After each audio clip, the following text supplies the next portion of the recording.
So how do you bring to court somebody that everybody's going to stand in the room and go like this when they're pointing fingers? You can't do that. Washington's in the same mess. The Republicans are 2 years into this. This is a dream Republican time. This president is supposedly not very good.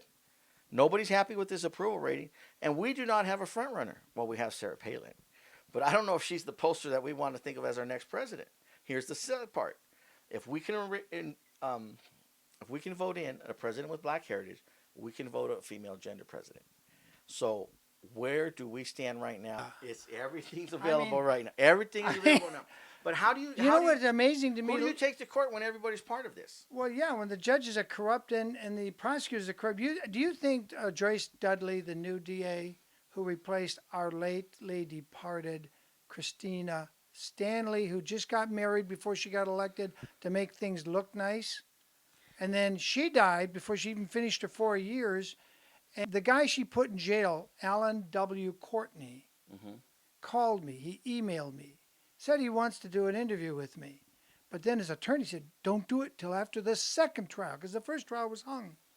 And he told me she had somehow, in a not legal manner, got control of a house and 20 acres worth over $1 million, and just negligently, Christina Stanley forgot to report it on her Form 700 financial disclosure. So I went and looked, and there was a corrected form, and I asked the clerk, I said, can I see the original form?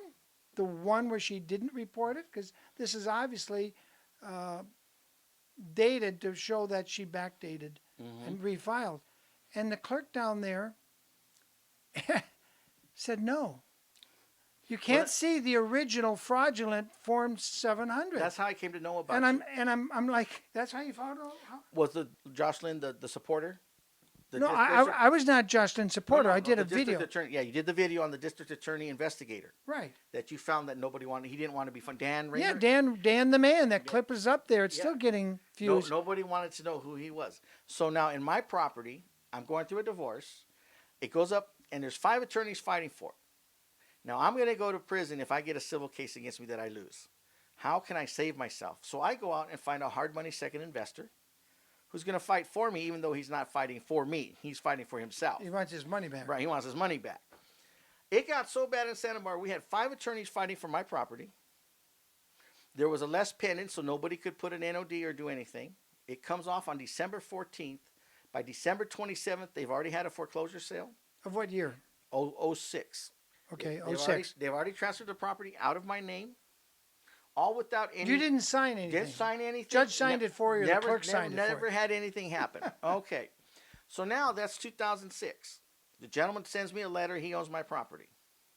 Okay, I moved out. I can't be there. 2008, he decides that it's not worth it because the house was red tagged and it's going to cost him a little more money than 50 grand that he's vested in here, which isn't nothing. They sell the property in my name in a short sale. 2 years after I've been removed. But that's not enough because these guys are really greedy bastards. I'm sorry. They go and sue my appraiser for $50,000 that the property didn't have the value. And now, this is in a market that's declining and they're suing him. In what year, 07 or 08? Market, 08. Now we have a declining market? Then how come we haven't lost any tax money? Regardless of the market, every year the tax funds are coming in, property taxes, at the same amount. We've had double-digit appreciation for almost 10 years in California, and we don't have a budget surplus.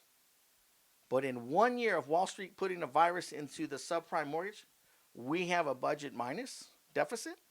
How can we have 10 years double-digit appreciation in property taxes, no surplus, 1 year downgrade, and we have a deficit? The math doesn't add up. And that's why I started looking at the pension fund. That's why. 7.6% return on 20 years investment average. So let me ask you a simple question, because most people never heard of Comprehensive Annual Financial Report, CAFRS, which Walter Burren did a thing. I've got it on my YouTube channel, the same channel it's called Trillions, with a T, Trillions. Look it up, Trillions 1, 2, 3, 4, 5. And he discovered the same thing in New Jersey. They had piles of money, and they had it hidden, and were claiming poverty. They were just in the paper in the New York Times last week for the same thing. Should somebody go to jail? Is there somebody stealing money? Here's the problem. Larry, should somebody go to jail? Treason. It's called treason. To weaken your economy, to weaken your country, it's called treason. to go to Wall Street and post and hand pick $1 billion worth of mortgages to fail. Abacus is what it was called. Tell them. Abacus is what it was called. $1 billion hand picked, and then to be at the same time a consultant for your government to tell them what's wrong with the mortgage department. And you got to go to justice.org to find the documents there. That's not an arm's length transaction, is it? That's sort of like a hugging, kissing. We're in bed together. If we're going to do arm's length transaction, let's talk about BlackRock Inc. and Bank of America. 2008, our country has to bail out our banks.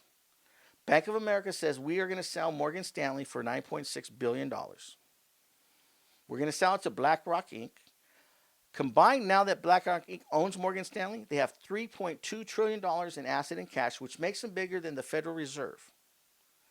Only problem is we're bailing out Bank of America, who only collected half in cash and half in stock options for BlackRock Inc. They own 30% of BlackRock Inc. Why didn't we just sell our shares of BlackRock Inc. and the American people not have to pay the bailout money to Bank of America? It's an arm's length transaction. It's from me to you, even though I'm still wearing the hat. And that's what the corruption. It sounds to me like BlackRock Inc. and Bank of America in bed together, fornicating, and they just put the hats back and forth. And that's all it is. They move the hat back and forth. And that's all it is. Are the people being screwed royally?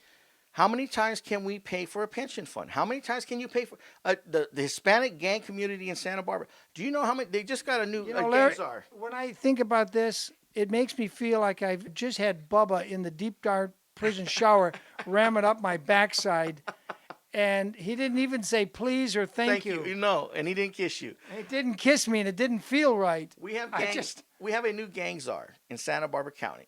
They're issuing like $200,000 to this project.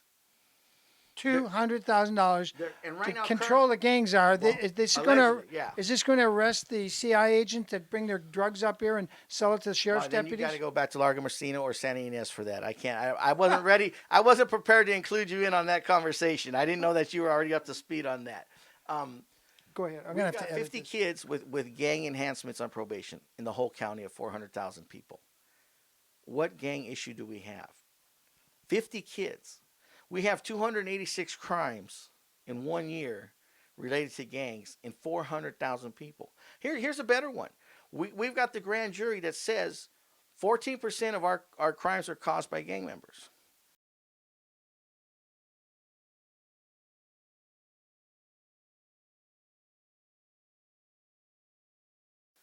That means I got to worry about the other 86% that aren't gang members causing more of the crime. So who am I more afraid of?